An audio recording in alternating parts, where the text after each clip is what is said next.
welcome St. John's community. My name is Ben Oursler, and I have the privilege today of sending off Stephen Kirby in style. So we have 6 questions that we're going to ask him, but first I wanted to ask Stephen to introduce himself. Yeah, thank you very much, Ben. My name is Stephen Kirby. I've been at this parish for my entire life. St. John the Evangelist is my home. I've been in the seminary for 3 years now, just finished my junior year of college seminary down at St. John Paul II Seminary in Washington, D.C. But for the last 70 days, 70 on the dot, I've been here at the St. John the Evangelist's former convent, which we're affectionately referring to as the Vent, is where I've been staying with Ben and a couple other seminarians, and just helping to serve the live stream masses, praying with the priests, and finishing up my classes down at the seminary, so online, of course. So excellent.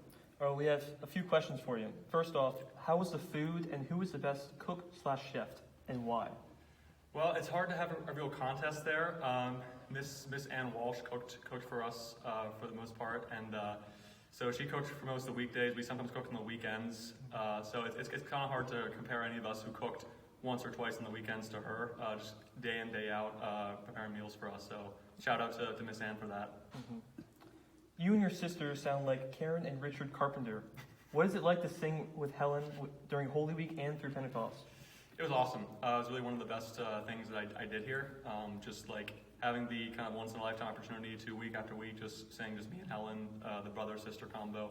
It's been a real source of grace. Singing, in this particular choir, area has been a big grace for my prayer life, for my entire life, really, since I was, I think, 5 or 6. I was put into children's choir. I've been singing here ever since, whenever I'm home. So it's been a real good opportunity to sing with her. That's awesome. You probably never expected to spend 70 days on the St. John's campus. What has been the biggest blessings during this time? Yeah, I also did not think I'd ever live here. It's kind of like something that doesn't normally happen. You normally get assigned to other parishes other than your home parish.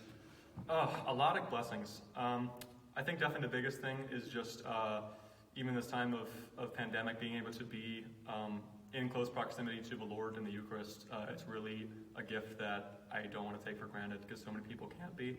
Also, just kind of getting the opportunity to know Father Eric and Father Michael. They're my pastor, my associate pastor, but since, like I say, it's not normal to live with them since it's your home parish. This is kind of a unique opportunity to get to know my own pastor by living with him. So that was also a big grace, I think. Speaking about Father Eric and Father Michael, what are some things that you've picked up that you wouldn't have learned elsewhere? Definitely some of these skills revolving around the live streaming. Father Eric is definitely very, very tech savvy for a priest.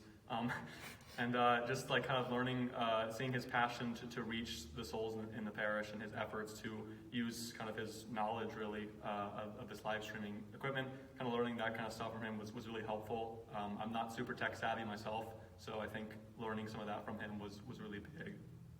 Excellent. Better be quarantined with 7 siblings or 4 seminarians and 2 priests, and why? Well, that's an interesting question because today I'm actually choosing to go home to my 7 siblings away from the seminarian. So that aside, there are definitely, I'll give the diplomatic answer. There are pluses and minuses of both. I know you guys just well enough to get along really well, but maybe not well enough to get annoyed at you that much. Whereas the siblings, it's I know them more and love them more, but what comes with that is kind of more the head-to-head, the combat stuff. But both are great, and both lead me closer to God in their own ways, I'd say. Excellent. And what's your next assignment? So I'll be at home for about 2 weeks, and then I'll head up to St. Pius X Parish in Baltimore City. It's a few miles south of Towson. So I'm looking forward to that assignment, whatever it might look like given the current situation. But whatever the case is, I'm looking forward to it. So excellent. Well, thanks so much, Stephen, for answering those questions, and we're looking forward to hearing you sing through Pentecost, and then we wish you the best. Absolutely. Thanks, Ben. God bless.